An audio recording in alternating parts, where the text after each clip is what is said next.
thank you for being here. I also thank Governor Parson for his leadership with us, and he'll be talking to you in just a moment. I'm also joined by Dr. Randall Williams, who has been outstanding in advocating for the public health interests of the people of Missouri. A few things I'll note, then I'll get out of the way for the governor.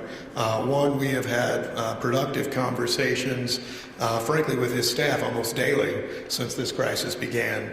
Last evening, the governor, myself, a number of mayors from Missouri's largest cities talked about a decent number of issues. Most prominent among them is likely the 50-person limit that we are instituting for large events. That's a reduction, at least in Kansas City, from 1,000 persons down to 50. They've also talked to us about a number of issues relating to testing, resources for our public health, public safety responders, and so many others. A few things I want to note. Situations are changing fast each day, and that's why it's important that we've had cooperation not just among Missouri cities, not just among different states, our federal government, but we will continue to have conversations as time goes on.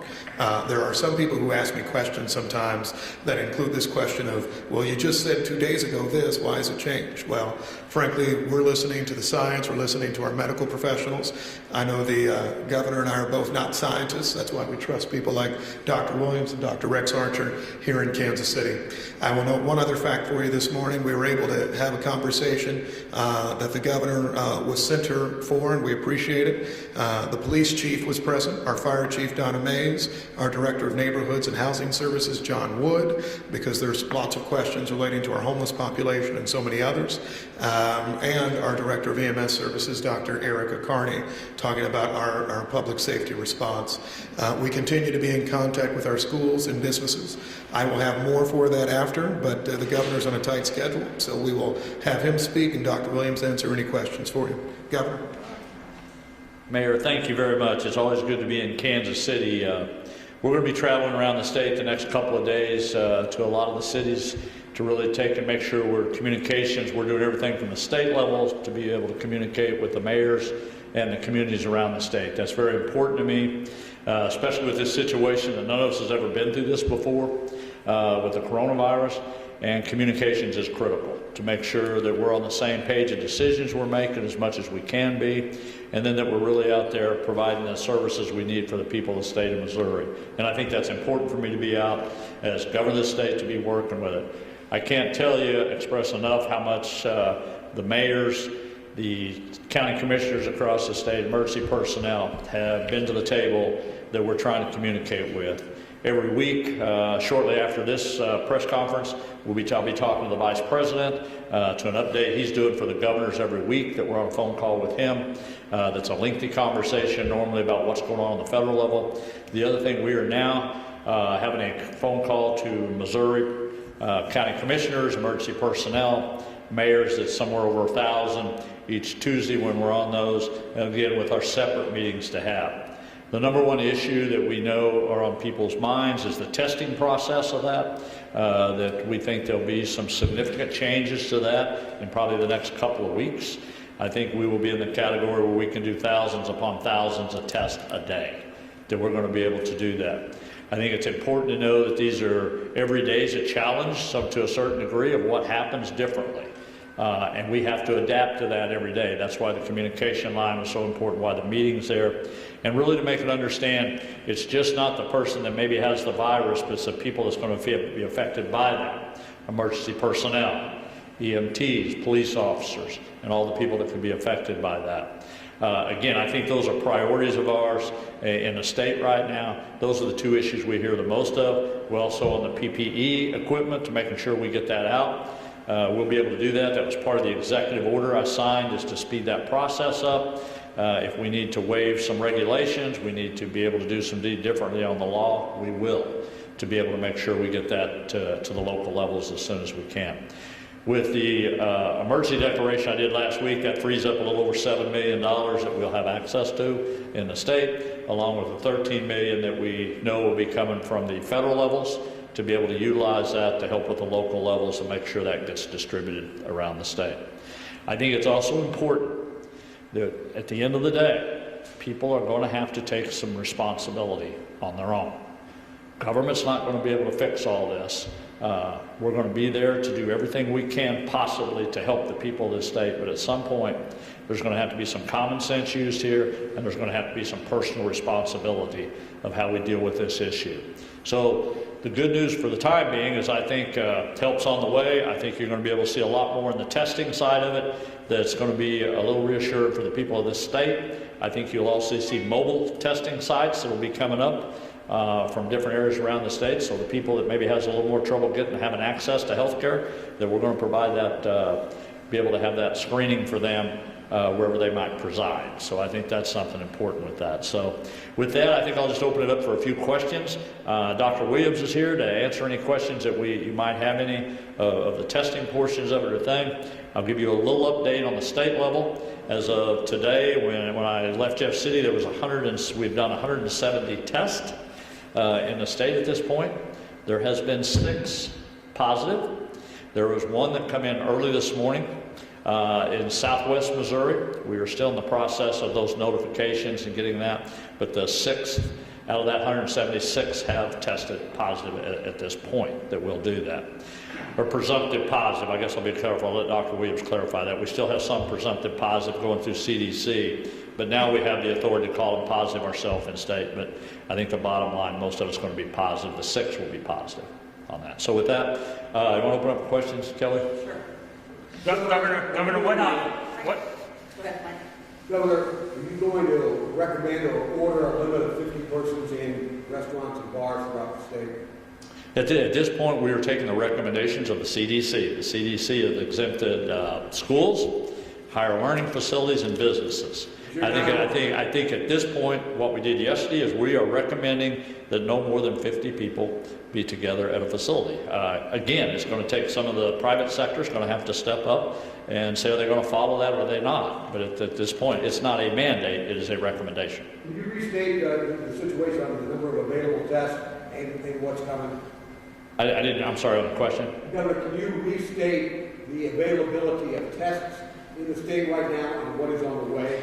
Yeah, I'm going to let Dr. Williams address that because I think there's different ways that's going to be done. But let me let Dr. Williams just answer that right now. Thank you, Governor, and thank you, Mayor. You know, Dr. Archer and I are both scientists, and I would just say that Kansas City Health Department, I'm very involved nationally, is one of the 5 best in the country. So as we develop our response statewide, we're certainly appreciative of the mayor's team here. To answer your question directly, you're going to see a fundamental shift in our response here from travel acquired to people in Missouri. And to do that, as Tony Fauci said yesterday, so oftentimes of challenge in the United States, whether it was World War II, our industrial might comes to our aid. So the American Clinical Lab Associates says by April 1st, we will be doing 280,000 tests a week through our commercial labs, LabCorp and Quest and others. So if you break down Missouri's population of 2% of the country, that's almost 6,000 tests a week. If you add that to WashU going online on Tuesday, which we hope they'll get up to speed very quickly to possibly 1,000 tests. You have Lee Summit doing 1,000 tests today. And the University of Missouri coming up, that we hope by April 1st to shift our capability to have the test to test all Missourians who have a fever over 100.4 and a cough. And we will move that out to local mobile testing sites. If you think about it, once we get through flu season, there isn't a really good reason to have a cough and a fever unless it's pneumonia.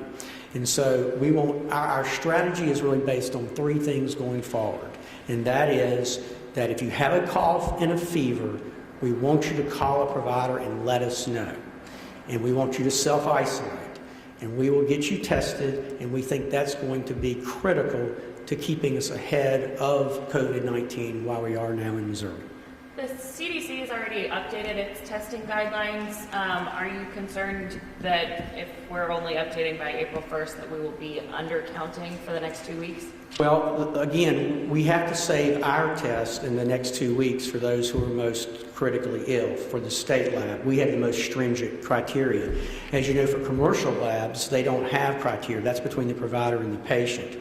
But I have to remind you that for the most stringent criteria in Missouri, and these are people who the provider would tell you, I'm almost positive this patient has COVID-19, only 6 out of 170 have been positive.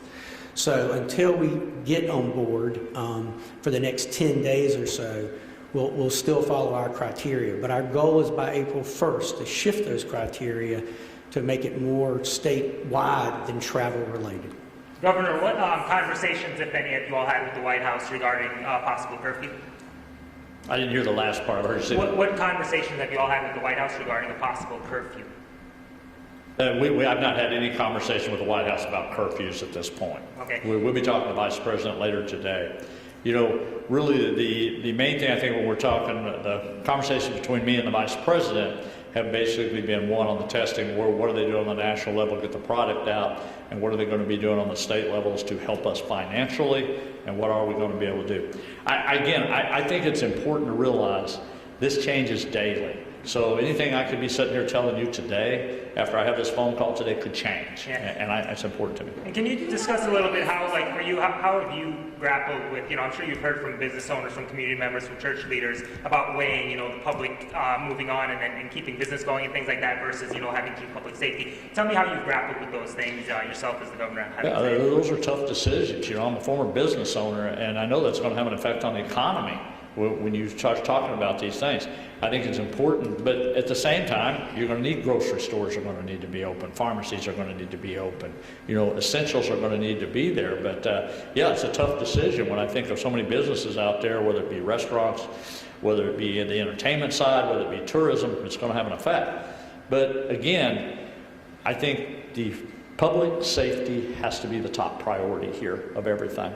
And, Missouri's went through tough times before, and we're going to go through these. And I truly believe in the near future, we're really going to know much more in 2 weeks, in the 10 to 2 weeks that we're talking about. We're going to know much more about that. So right now, again, we're just asking people to try to help as much as they can help from the private sector and, be responsible. Missouri is the only one. Tests are available right now in Missouri.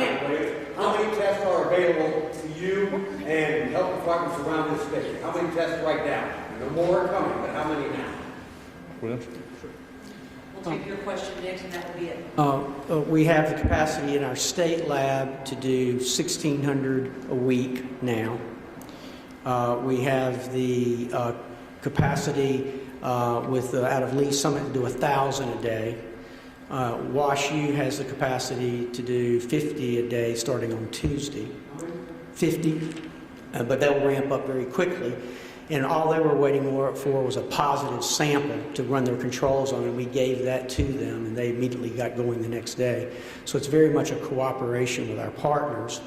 And then with LabCorp and Quest, I think LabCorp said that they would be doing 10,000 tests a day by this Friday and 20,000 tests by next Friday. And so they're part of that 280,000 a week. So if you do the math, looking at LabCorp doing 20,000 tests a day throughout the country, I would say probably at this very moment in time, we are at the ability to do at least in order of more than 1,000 a day in Missouri. Looking at if you just look at the lab in Lee Summit, they're doing 1,000 a day. So again, as we transition to testing everybody in Missouri who has a fever and a cough, it'll take us about 2 weeks to get there. But at this very moment in time, we certainly feel like we have enough tests to cover those people who we're most concerned about. But our goal is to move out that to get everybody as early as they might present, identify them, and self-isolate them. Okay, ma'am. Have you identified yet whether the case identified this morning and the latest Henry County case are travel related? The labs came off at 3 o'clock this morning. Again, we're incredibly fortunate that Bill Whitmar, who's the president-elect of the American Public Health Lab Associates, he ran his team last night. We did 43 tests, kind of under unique circumstances, and they came off at 3. And so we notified that county at about 4:30 in the morning, I think. and we're trying to follow our standard operating process, which is that they go out and talk with the patient, and then they get that information back to us. So I don't have that at this moment, but I think we'll have it by noon. Why hasn't high school state basketball been canceled? Let me finish up. Just making one last comment. Again, I want to thank the mayor and for the people that are here this morning, but for the media that are here too. I think it's really important that we make sure that the public knows as much transparency as we can give them from the governor's office, from the mayor's office. You know, they are top priority as public safety, and hopefully as you go through the news cycles that you do your part to make sure we're getting information out there, encouraging people to do things when it comes to you know, whether it's self-quarantine, whether it's limiting the sales to 50 to an area. You guys can have a lot to say about that when you do that. I'd ask what you can do to help with those situations that you do that. There's lots of things we can find something wrong with something. There will be, because this is a moving, a virus that happens every day. So I just ask that you support the issues when we do things, and you can get that information to the public. I just ask that you do that. Thank you very much for having us here. Are you considering closing the schools? I'm staying just in case. Rex, do you want to stay for a second? If you guys have any more additional local questions, we're willing to entertain those for a couple more minutes. The governor just had to get going. Charlie? Yeah, good morning, Mayor Lucas. When it comes to St. Patrick's Day tomorrow, are you making any kind of mandate toward bars and restaurants to close or cap capacity at a certain level to reduce the spread of this virus? So what we have so far, and what we'll be issuing today, is an amended order that looks to our large event ban, which was 1,000 before. We'll be dropping that to 50, right? And I think we've seen that already. Dr. Archer, myself, and a number of others will be working today to look at what capacity for any number of establishments, lounges, taverns, restaurants should be. What I'm saying is that 50 may not be the only metric by which we're actually evaluating limits. It might also be a percentage capacity. In other cities, for example, you've seen capacity requirements in restaurants and bars go down to 50%. You've seen recommendations of down to 1/4. We expect to be in a position to issue that today, so necessarily that would precede St. Patrick's Day. We would love to have all the information possible for you now, but we expect, at least by this afternoon, to be able to share that with you. What I would recommend, though, for anyone who is looking out to go and enjoy, first, perhaps reconsider that. Second, certainly make sure that wherever they're going, both the establishment itself, but also the customers, try to go someplace where they can maintain social distancing. Try to make sure that we're not seeing a massive run on bars, taverns, other establishments. Why are we Other jurisdictions have closed. Dr. Archer will have for you. So the message that I don't think is getting out strongly enough is that this disease is causing the most illness of hospitalization and potential death in folks that are over 60, in folks that have pre-existing conditions with heart, lung, or immune problems. And as you get older, over 70, and if you have those conditions also, the risk goes way up. So on top of these other concerns, people need to be taking that personal responsibility to protect themselves. And so I recommend anybody over 60 or with preconditions to not be out in these venues. And if you're over 70 and you have these conditions, I'm telling you as a medical doctor for Kansas City, Missouri, that you should avoid these situations. It's in your own best interest. Mayor Lucas, on Saturday. We'll go in order, so start there and go on down. Yes, ma'am. Yes, ma'am. Question. As far as with the 50 people to events, why are we still sending thousands of kids to schools? Are schools going to be closed down, or where are we at with that? So at this point, and I'll have Dr. Archer speak in a moment, we are not making a recommendation as to schools, and there are a number of different reasons in connection with that. As we noted before, right, situations may change, but our medical advice as to this point does not involve a massive closure of schools. Dr. Archer, if you'd like to. So the science is different with influenza than with this coronavirus. With influenza, the disease spreads through schools out into the population, and we have more illness problems with kids.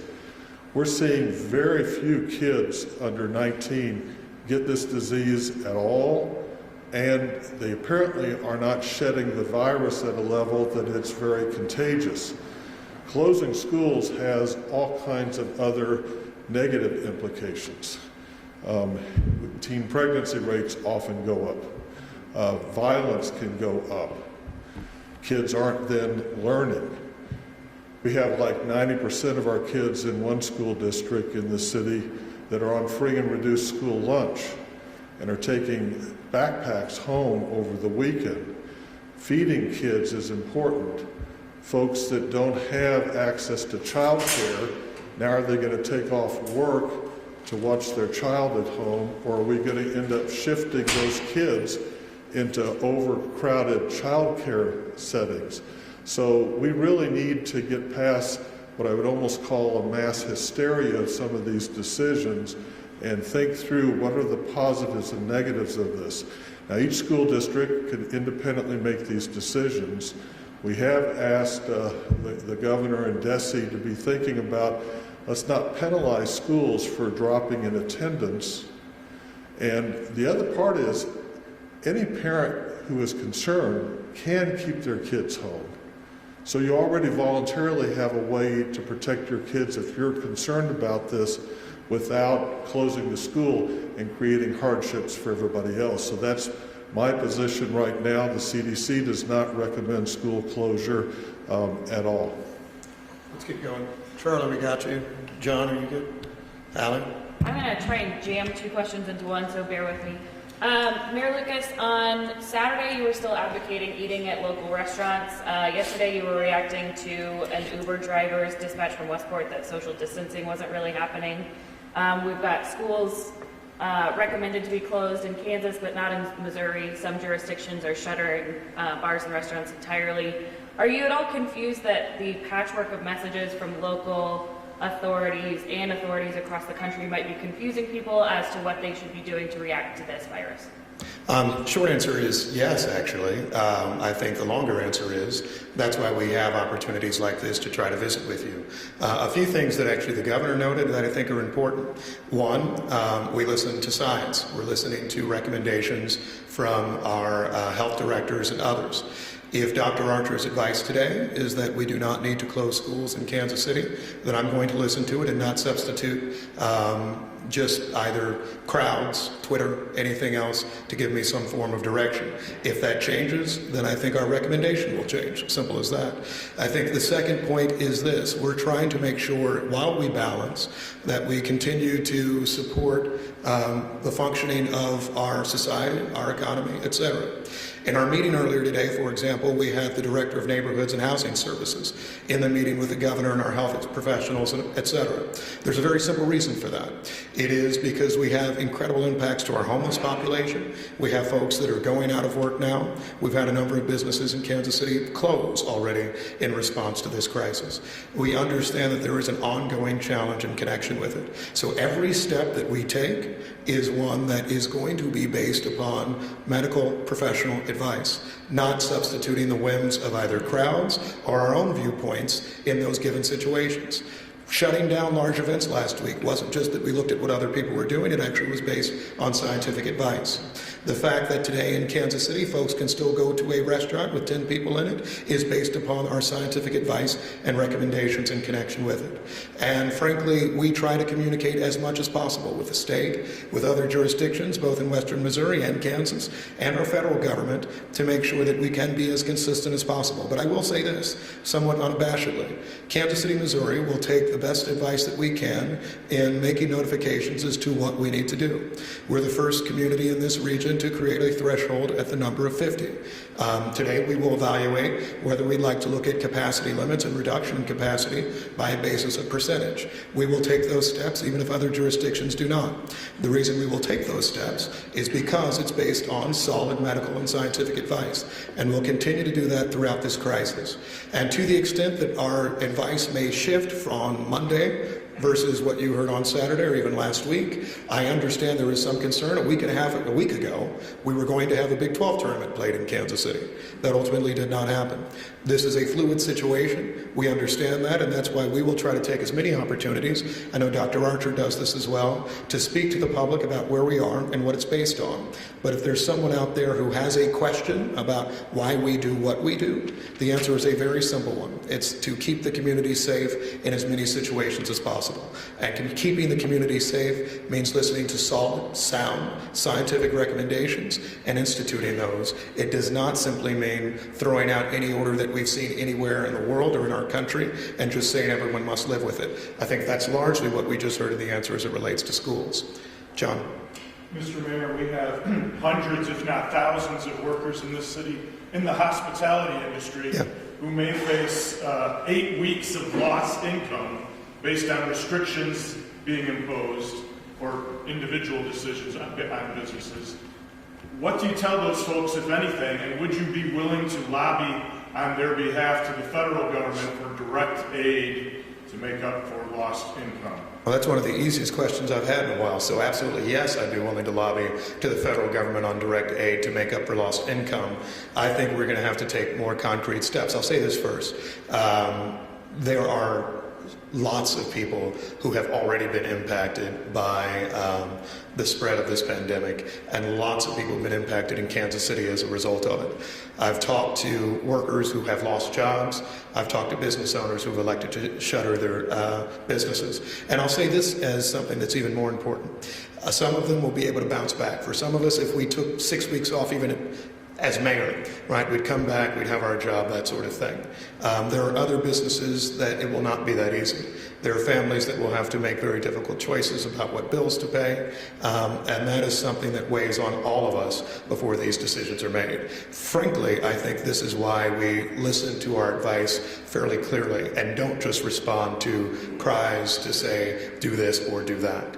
And so what we will try to do on the local level are a few different things. One is to make sure that to the extent that we can reserve resources, i.e. money, to help support those who have fallen out of work, and I understand it won't just be now, but in the months ahead, probably over the budget year ahead, we will try to make sure we do that, making sure that we can try to stimulate economies, particularly the hospitality industry, restaurant, entertainment, to make sure that we can at least help them as they try to reestablish their businesses, as employees are trying to continue. My office has worked throughout the weekend and the last week or so to try to make sure we're addressing those. And that will be finding budget space, including in this next year's budget, which is to be voted on exceedingly soon, in connection with finding that level of funding support. That's one. Another thing that we will continue to do with our lobbying teams in Jefferson City is trying to make sure that we can actually avoid areas like preemption on getting a citywide policy on sick leave for folks. We think that's going to be vital.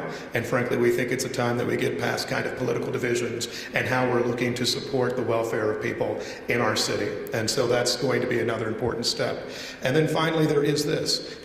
Ms. Kite noted it. I do think it's important for us to support local businesses. I think we see more advice from folks that suggest to the extent we do that, we do want to make sure we maintain social distancing.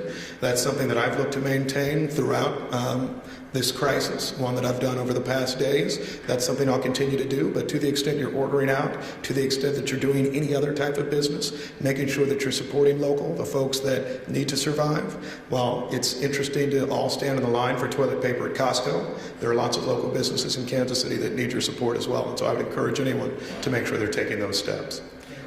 Yes.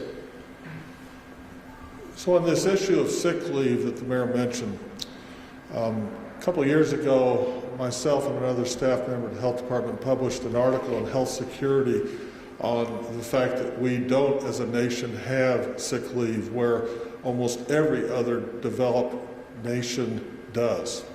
So if we can't use this crisis to fix that, to where we have a national requirement for sick leave and quarantine leave, right now, if you go to certain establishments that don't have sick leave, you don't know what you're being exposed to, because those workers have to make that choice of staying home or not getting paid.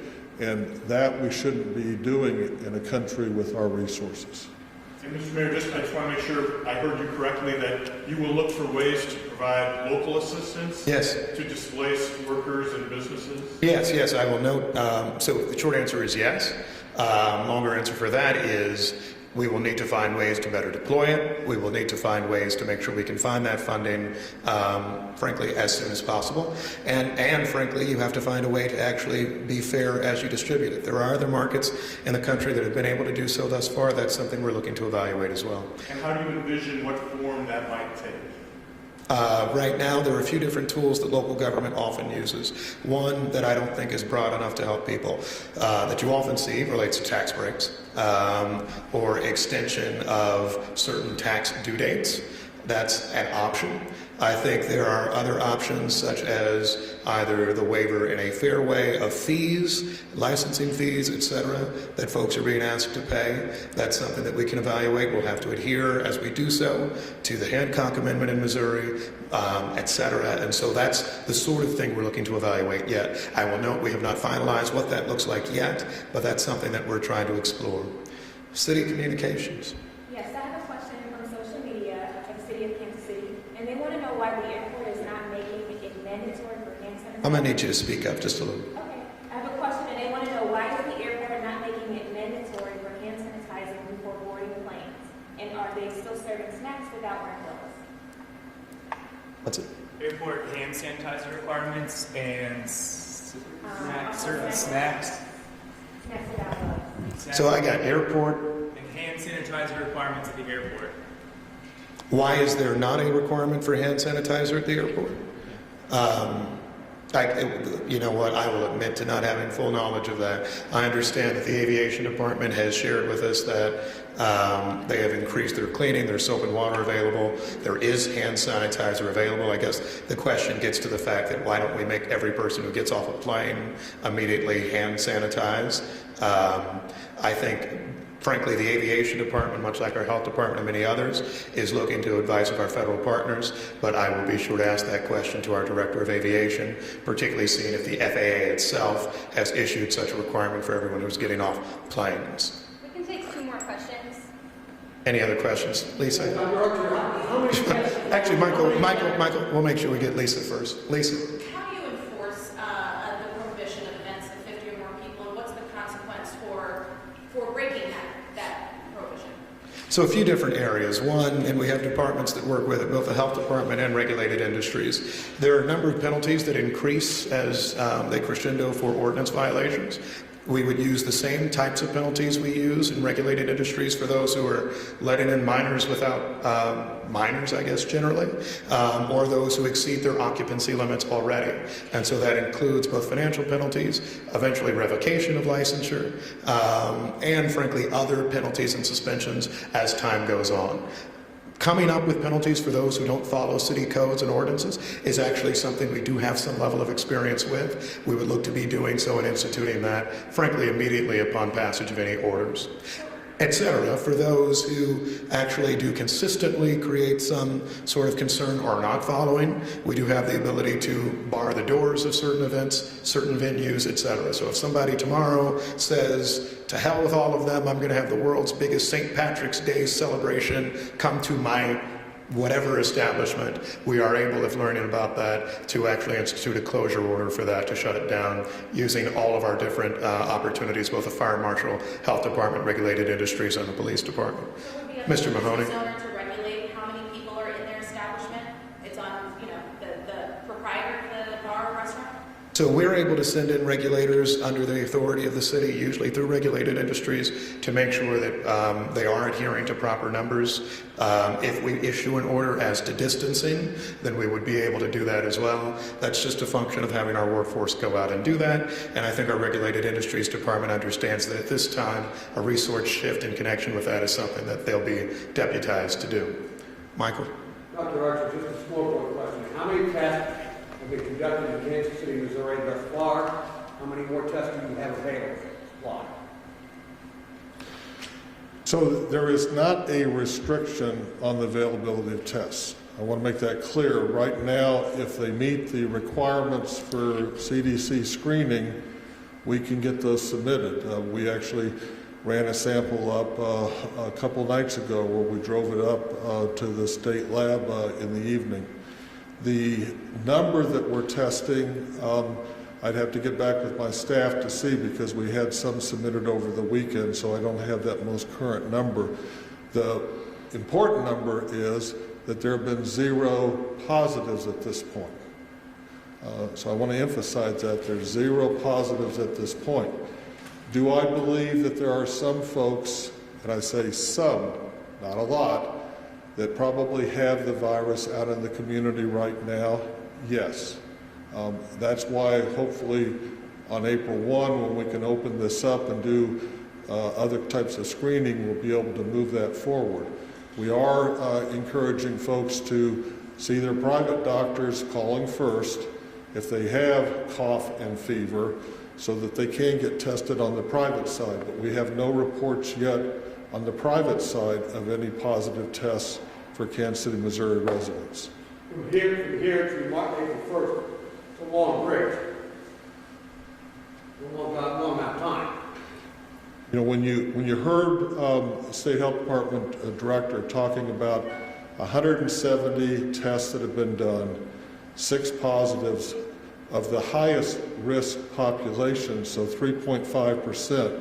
When we open this up, the chances of it going up in percentage is very unlikely. It's going to actually drop. We may actually have to test 1,000 people to get a positive sample. So we'll see how this outbreak evolves. Right now, the real message isn't whether we're testing or not. It's, are the high-risk folks avoiding population places that they can get this disease until we do have the testing capability to be managing this. The other thing, that kind of following up on the other question, the manager of that facility is the one that's responsible for meeting all the different codes and regulations for that facility to stay open. So whether it's meeting fire code, the health codes in regards to preparation of food, all the different things are on that manager of that facility. And if they violate that, yes, we can pull and will pull their permits and licenses if they're not doing what they're supposed to be doing. So we were going to go ahead and have that conclude our questions. I wanted to let you know a few things that we're doing today to continue our work with this. Later this afternoon, myself, Dr. Archer, and city leadership will be meeting with our hospital executives throughout the community to make sure that we're up to date on our response, including looking at resources ranging from ventilators and ICUs to our ability to handle more patients over the weeks and months ahead. I have been in communication with some of our hospital directors who have noted some of the economic impact on them as well.